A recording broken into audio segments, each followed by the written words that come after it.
Boa tarde, pessoal. Meu nome é Bruno, eu sou psicólogo clínico e psicanalista. E hoje eu vou trazer um tema bastante interessante assim, na área da psicanálise, que é o desejo, né? O que é o desejo para a psicanálise? Eu vou tentar falar aqui numa linguagem bem coloquial, bem acessível para a maioria das pessoas, né, que não são do meio psicanalítico ou da psicologia. Vou tentar falar um pouquinho também como que o psicólogo, psicanalista, ele vai manejar o desejo dentro da clínica analítica. Bom, primeiramente, o que se sucede? A gente pode falar que o sujeito, quando ele vem ao mundo, ele não escolhe vir ao mundo, né? Ele é escolhido por alguém, ele faz parte do desejo de algum outro.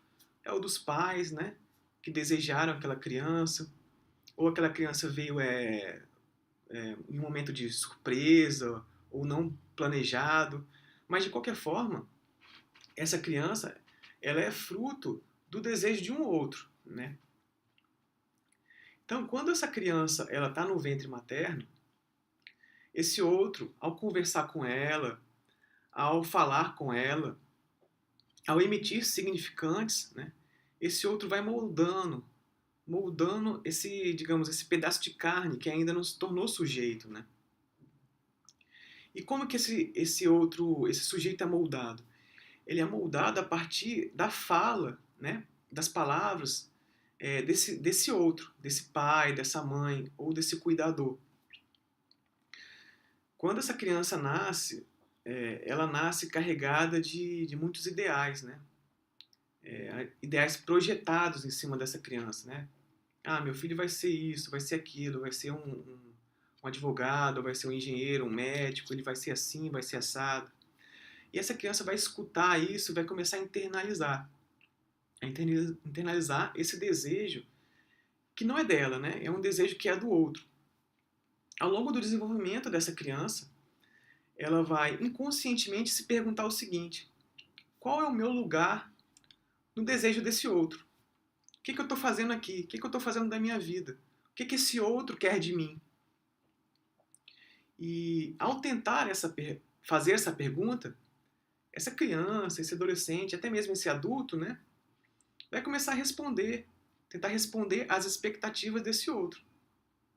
É uma posição subjetiva que ele se coloca diante desse outro que vai demandar dele, né? Ele vai sempre tentar se perguntar o que esse outro quer de mim, né? Bom, é, fazendo um paralelo com o estado do espírito, né, que Nietzsche fala, né, é o tu queres, né? É sempre o outro quer algo de mim, tu queres. Mas em algum momento o sujeito ele pode vir a se dar conta de que ele quer, de que não é esse outro, não é só esse outro que ele precisa responder, mas que ele tem um desejo próprio, que ele quer alguma coisa. E é a partir desse momento que ele começa a quebrar algumas expectativas desse outro e colocar o seu próprio desejo em questão, né? Não, eu não quero mais ser um advogado, não quero mais seguir aquilo que meu pai dizia, não quero herdar aquela empresa do meu pai, não quero seguir os caminhos do meu pai. Eu tenho minha própria via, minha própria escolha, meu próprio desejo. Isso pode vir a acontecer ou não. O sujeito pode passar a vida toda tentando responder a esse outro, tentando dar conta, né, das expectativas desse outro. É, No primeiro encontro com o analista, com o psicanalista, o sujeito ele vai se queixar da posição que ele está. Né? Vai se queixar desse outro, que ele não sabe o que esse outro quer dele. Né? A culpa é desse outro, mas o psicanalista a todo momento ele vai tentar apontar para o desejo desse sujeito, o que ele quer. Que seria, assim, em termos filosóficos, né, até da filosofia de Nietzsche, a passagem do tu queres, né, para o eu quero. Né? E o sujeito vai se dar conta de que ele quer alguma coisa. Só que muitas vezes ele pode se dar conta disso, ou pode se dar conta disso na vida, mas a questão é como ele vai sustentar isso, né?